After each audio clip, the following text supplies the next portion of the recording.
Baseball, I was here this morning. My family ran a hunter and had to preach a message like that. You know what everybody's been saying all day too?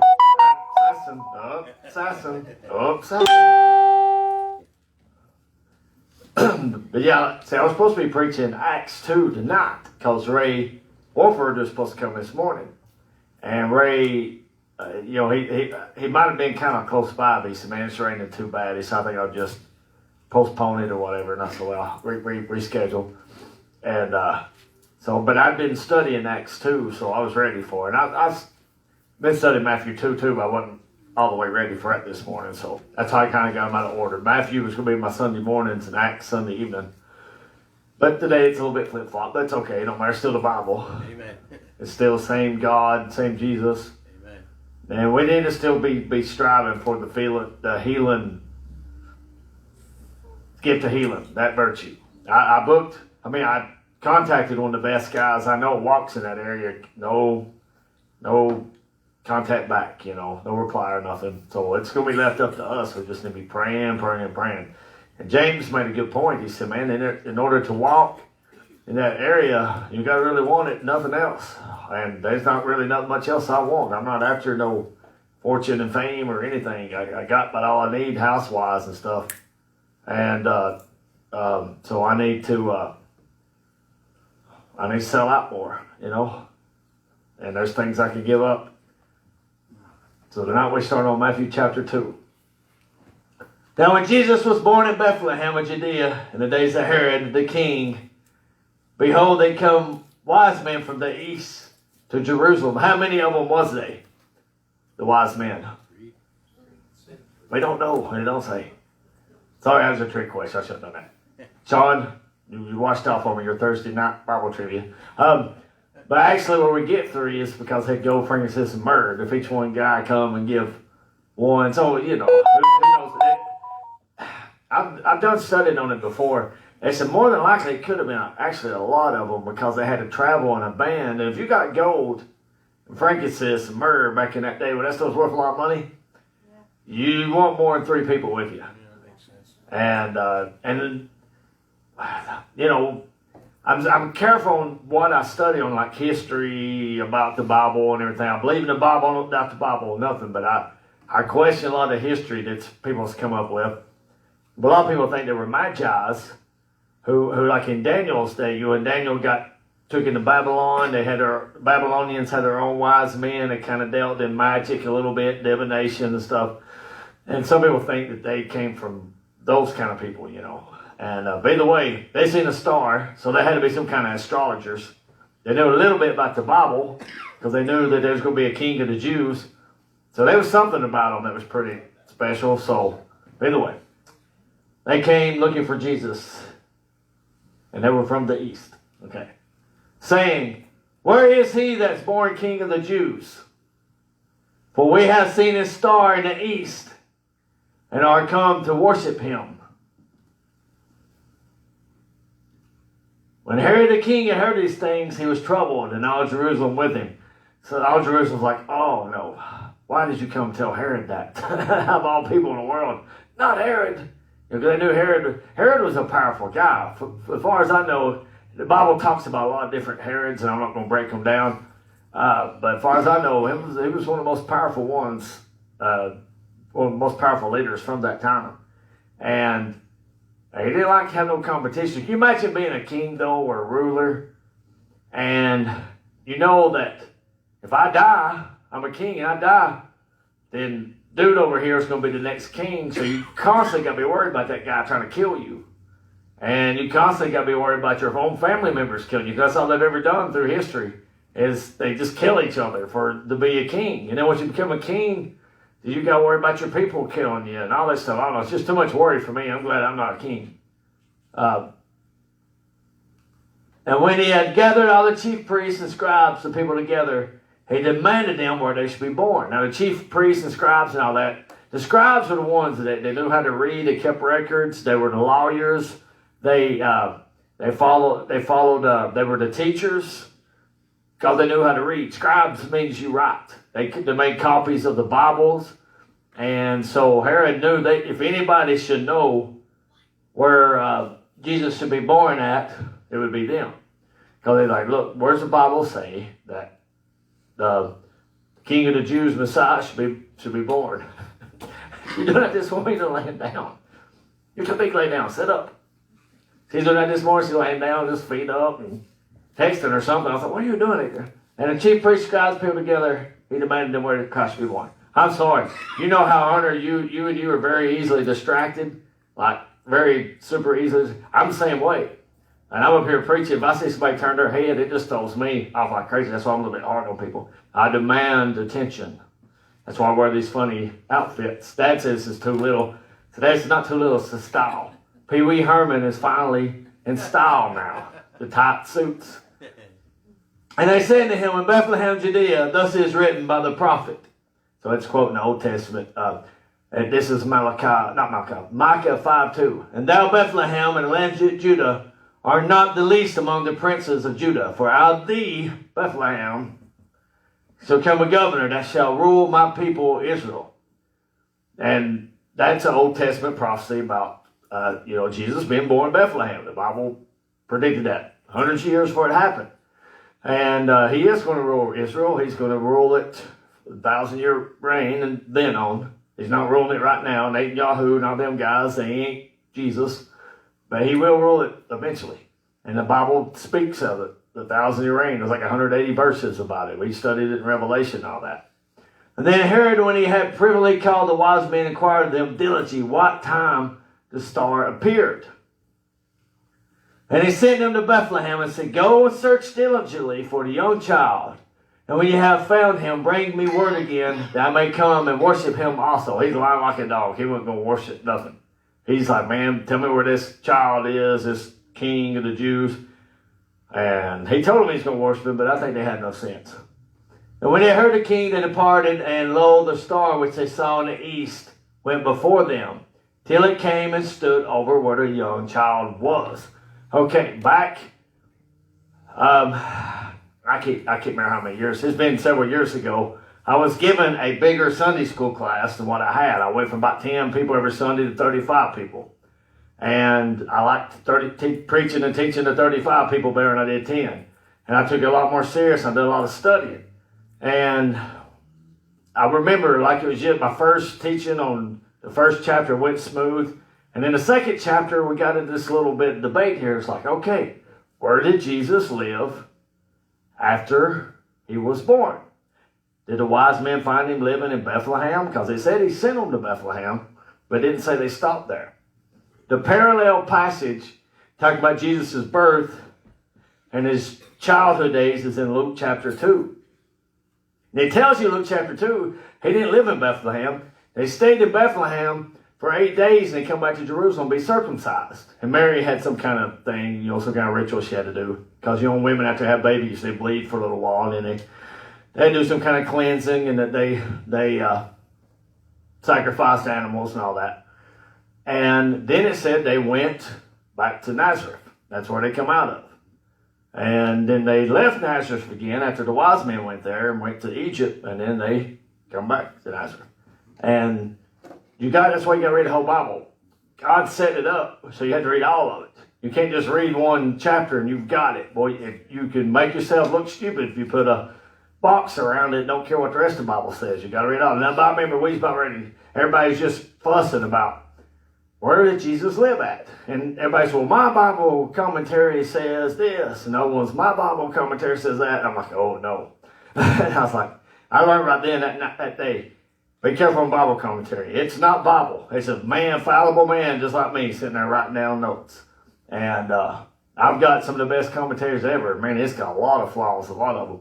Not saying I'm right about everything, but I guarantee they're not right about everything. I know I'm not right about everything. But anyway, when they saw the star, they rejoiced with exceeding great joy. And when they were coming to the house, they saw the young child. Does it say they come into the manger? It said a young child. So when they come into the house, it's a young child, and they say a little bitty baby. There's a Greek word for like toddler, and that's what that child is. I don't know it off the top of my head.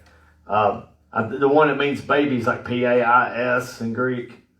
And that's what, I think in Luke 2, when they came to the manger, the Greek word was like P-A-I-S. And it was different than that one. That one's like a toddler. With Mary and his mother, and fell down and worshipped him. When they opened their treasures, they presented to him gifts, gold, frankincense, and myrrh. And that's hard to get. That stuff was hard to get back then. You go to Walmart now and get frankincense flavored stuff and myrrh flavored stuff. That's not as valuable as it used to be. Gold's still valuable though. But don't just burn you though, like all these Christmas plays. I've been in a ton of them where it has the wise men, the shepherds, the angels, all that in the same spot. They never was. Right. That tradition, man, that doctrine of men just ruins everything.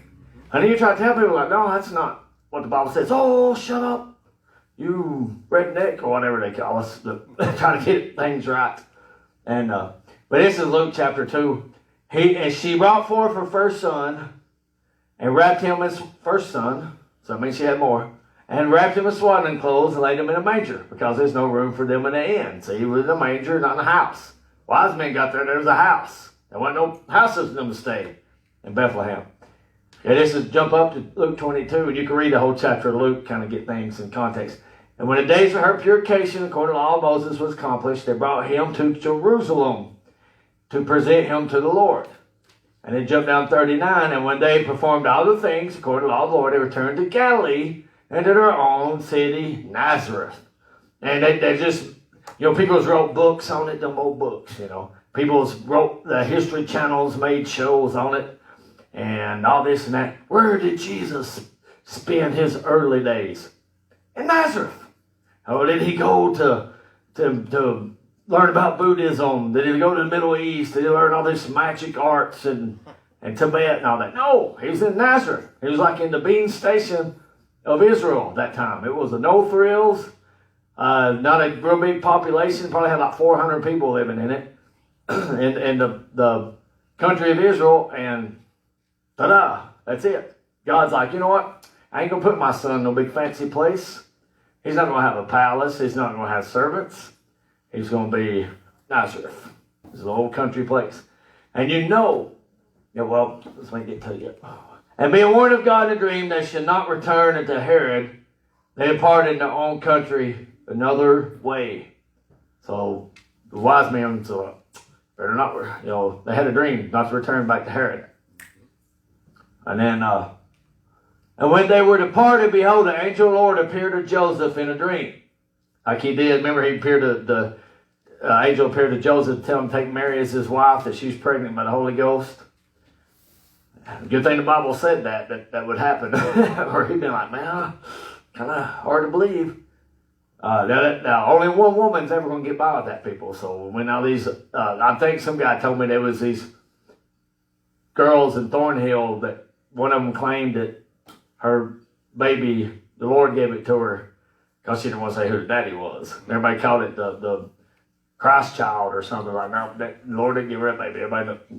That's not how it happens. They only have one time to marry. That's it. So women can't use that for an excuse no more. Nobody's going to believe it. When they parted, behold, the angel of the Lord appeared to Joseph in a dream and said, rise, take the young child, not little bitty baby. So think about it. I told you we want to be as biblical, exact as we can. And flee into Egypt.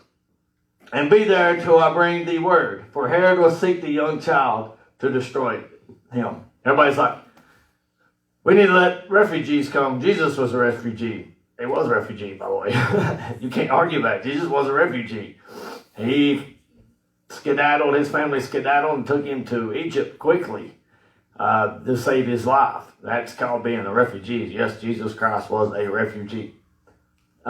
When he arose, he took the young child and his mother by night and departed into Egypt. Took his baby, he took his young child, the mother by night, and departed into Egypt. And that's a pretty good sign that it was a pretty quick decision. They was in a hurry to get out real fast because they did it by night. Harriet Tubman that freed all the slaves, or not all the slaves, freed a bunch of slaves. She freed like 49 slaves. Plus, she led an army and freed 750 in one day. That's pretty good, ain't it? But she said she would do it by night, at night in the wintertime when there wasn't nobody out. Because nobody wants to get out in the wintertime, especially back before electricity and air conditioner cars and all that. They just sit huddled up by a fireplace And so that's what they did. By night, they was gone. They got out of there. They had escaped from Herod. And was there until the death of Herod, that it might be fulfilled which was spoken of the Lord by the prophet, saying, out of Egypt I have called my son. So see, he bounced around to fulfill all these prophecies. Bethlehem, Egypt. And there's the Nazareth prophecy, but it wasn't written down. Then Herod, when he saw that he was mocked of the wise men, was exceedingly wroth, and sent for, that's why all of Israel was nervous when they found out the wise men came, because they knew Herod was a maniac, and everybody's going to be in trouble. And see, he was mocked of the wise men, was exceedingly wroth, and sent forth and slew all the children that were in Bethlehem, and all the coasts thereof, from 2 years old and under. Little babies, no, 2-year-olds and under. Why? Because they didn't find him in a manger as a baby. They found him as a little toddler, probably under 2-year-old. And according to the time which he had diligently inquired of the wise men. Then was fulfilled which was spoken by Jeremiah the prophet, saying, in Ramah was her voice heard, lamentation, weeping, and great mourning, Rachel weeping for her children. They will not be comforted because they are not. I had a map come up. I was doing it on my phone. It didn't come out for some reason. Or it might come up here in a second where it's not supposed to be. But I had a map up showing Bethlehem was under Jerusalem a little bit, or was above Jerusalem a little bit. Okay, not far. About from here to maybe the Green Tomato or something. Maybe a little bit closer. But he didn't kill everybody in all of Israel, just Bethlehem. So everybody's wondering, why did John the Baptist live? Why did the disciples live? Why weren't all them killed? There wasn't that many babies being killed. Now, if he went through Jerusalem and killed babies, it'd been quite a bit. They believe that during Jesus' time when he was born, there was about 600,000 people living in Jerusalem. That's pretty big for ancient time. That's a big city, 600,000 people. I think Hamlin County's only got 70,000 in all of Hamlin County. Grange County's got about 25,000. So there's a lot of people live there. But he didn't go kill all the babies in Jerusalem. He killed all the babies in Bethlehem and the coast thereof. Bethlehem didn't have that many people living in it. And, okay, imagine Morristown, 70,000 people. I don't think Bethlehem had that many people, but just say, how many babies was born in Morristown in 2 years? If you say one a day, it's just 700. So might be about 700 kids be killed that was born in Morristown. So Bethlehem, I don't think had as many, but say they did have the same population as Morristown. Probably way less. They probably just had like 1,000 people, honestly. Then it only been like 700 kids killed, boys killed. Probably less. Okay. It didn't say girls, boys. Probably about 300, if we go by Morristown, which ain't a good example. But so it wasn't like thousands and thousands in the whole country and all that. Because when you believe that way, then you're messed up. You're like, why weren't the disciples killed? Why wasn't John the Baptist killed? It just said he killed them in Bethlehem. That's it. And they say there's a cathedral or something in a church or something in Bethlehem, or in the basement, there's tombs with just like little baby skulls everywhere. You can just touch them and they'll just turn into dust. They're real brittle. And that could be evidence that this happened. But if you have a hard time believing this story, just Rolodex your mind through some history. Think about some Adolf Hitler, okay? Think about the communist parties in the 1900s that killed tens of millions of people, millions upon millions. Think about the abortion. And I think just in America, like 50, 60 million babies have been killed. So it ain't too hard for me to believe a few hundred less kids were killed because of idiot Herod. People are just wicked, man, and people are so subservient to the government. Kill babies. Yes, I will go kill babies. Feel stupid. But when Herod was dead, behold, an angel of the Lord appeared in a dream to Joseph in Egypt, saying, arise and take the young child and his mother and go into the land of Israel, for they are dead which sought the young child's life.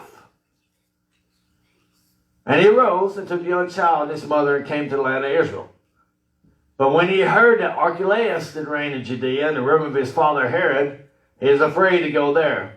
Notwithstanding being warned of God in a dream, they turned aside to parts of Galilee. Like Galilee's up north, Judea's south. And they didn't want to live down south because they were scared of Archelaus, so they moved up in Galilee. Galilee's a little bit more rural, a little more country. We read in Acts chapter 2 this morning, everybody's like, how's these Galileans, these hillbillies of Israel, speaking all these different languages? You know, it's through the Holy Spirit. That was the form of speaking in tongues. And so that's where he grew up. He grew up in like the Sneeville Bean Station of Israel. No Thrills place. And that's pretty, interesting, ain't how God did that. If I was God, if I was getting ready to come to earth, I was the Son of God, I'd say, all right, if it was up to me now, I'm not talking about Jesus, I'm talking about me, I'd say, all right, I want air conditioner invented right before I get there, because I don't want to be I want cars invented. I want to have, the best palace, the best food, and blah, blah, blah. He didn't have nothing. He had to work. He was born humble. He lived in a humble town. Didn't have servants, didn't have chariots, as far as we know. They just lived regular guy. And then, when he became an adult, guess what? He didn't have jet planes or 12 houses like TBN owners, and he didn't have 40-room mansions like some preachers we see. He said, I don't even know where to lay my head. He didn't even have a house. He was homeless. Jesus was homeless. God still provided for him. Now, it don't mean we're supposed to be so poor. We're supposed to work 6 days a week. You work 6 days a week, you're not going to be poor, especially in the United States of America. We're supposed to lay up an inheritance for our grandkids. We're supposed to prepare ahead and all that stuff. So we're not supposed to be poor. We don't have to be poor. But some people, it's going to be called, man, to drop everything, drop your career, drop whatever you're doing, and completely sell out to God and go live for God. Some people are called to do that. And you can't serve God and mammon. We talk about the mark of the beast. The Bible says you cannot serve God and mammon. And it's going to come a time when you can't buy, sell, or do anything unless you take the mark of the beast. In Israel right now, Jerusalem, Israel, if you don't have a vaccine, you ain't getting in no store. You ain't going to Walmart. You ain't going to get on the buses. You ain't going to travel. You ain't going to nothing unless you get the vaccine. That is, I'm telling you people, I've told you from day one, that is a precursor to the mark of the beast. Everybody better get their mind right. And I know I repeat myself a lot, but this needs to be repeated because not everybody listens to us. Every now and then somebody might slip in and listen to us. Tribulation is before the rapture. And I don't care what 99 out of 100 preachers teach around here. They're going by Hollywood and not going by Bible. The tribulation is first. Then we're raptured out of here. And nobody is ready for that. Well, I say nobody. We are. Supposed to be anyway. I don't care if the babies are hungry or whatever. You take the mark of the beast, your soul burns in hell for eternity. There's no way out of it. Cut off your arm, fry it in a skillet and feed it to the kids. Cut your leg off. Do what you have to do. Do not take the mark of the beast, because 1 billion years from now, I promise you, you'll still be regretting it. 2 billion, 2 trillion, 3 zillion years from now, you'll be like, how stupid I was to take the mark of the beast, especially if you've been warned a lot. The kids will be okay. Everybody's going to be okay. We have had a little bit of suffering time. We'll be all right. A little bit. Jesus had to suffer. He had to get whipped in the back and carry his cross to Calvary, Golgotha. And they nailed him to it. Put a crown of thorns on him. He hung there until he died. That wasn't too fun. We probably won't go through nothing that bad. We might. I don't know. Who knows? But be ready for it, whatever. We read about the Pentecost this morning. It was a great day. A whole denomination called themselves Pentecostals. We're kind of sort of that way. But what they don't realize, in that upper room of about 120 people, most of them were martyred years later. Most of them were killed for the cause of Christ. Mary had more kids besides Jesus. All of them were killed. All of them were martyred. I tell you, I would die for Christianity. God has been so good to me. My life's almost perfect. I would die for Christianity. I ain't going to die for just everything. I won't die for nothing, politics or sports or ball games. I'll die for my family. I'll die for other people and stuff. I would not, but I would die in a heartbeat for Christianity. It's worth it. Amen. And thank God for people, our ancestors, and our spiritual, ancestors, everything, the disciples, the martyrs, the people that kept this ball rolling so we can have it today. And we got padded pews, air conditioner. I know it's either too hot or too cold here. I have time, but still, we got air conditioners. We got cars that get here, heated, warm cars. And I wasn't fussing at nobody this morning because I know most of y'all was really flooded in. I was almost flooded in where I couldn't get here. I mean, water is that deep in my road. That was close road there right from my house. But a lot of people got up this morning and they looked outside and said, oh, I don't have to go to church today. But get a few little rainy poos on my head, you know. They stay in the shower for 2 hours at a time. They can't walk from a car to the door, get a little bit of rain on them. And they look around, there's like, well, my church is closed. I look around, there's like 30 in the eye distance of them open. And they're like, well, you know, they don't believe like I do. I ain't going. Church is in trouble today. I'm telling you, we are in trouble. And I warned people this morning, I ain't trying to repeat this morning's sermon again. It was a year ago last year, the cops sit right out there and harassed us to death. And went and acted like they was getting everybody's tags and everything. All that's libels are happening right again, you know. It's like a pendulum. They do their little deal and they back up a little bit. And they do their little deal and they back up a little bit. And I tell you guys, we got to be ready. We got to be prepared mentally for all this stuff. What if an angel appears to you in a dream and tells you, hey, get out of here? Are you going to be obedient? Or are you going to say, no, I got all this good stuff here. I don't want to leave my stuff. Or no, you know, you can't serve God and mammon people. You got to do what God tells you to do. You got to be ready for that. Christians are not ready for that as a whole. They're a million miles away from that. I'm not sure if I am or not. You know, I think about, man, I check myself all the time. I live a very, very comfortable life. Very, very blessed life. How am I going to like it when things start getting really bad? It was pretty rough for me to go without water a couple of days in my house when my pipes and stuff messed up. It was pretty rough. What's going to happen, man? I can't buy, sell, do anything. And that's what's happening. That's what's going to happen. And I'm telling you, man, just everybody better be getting it together, getting their mind right. And we came and dwelt in a city called Nazareth, that it might be fulfilled which is spoken by the prophets. He should be called a Nazarene. What chapter and verse is that in the Bible that says he's supposed to be a Nazarene? I'm doing my Sean trivia trick question.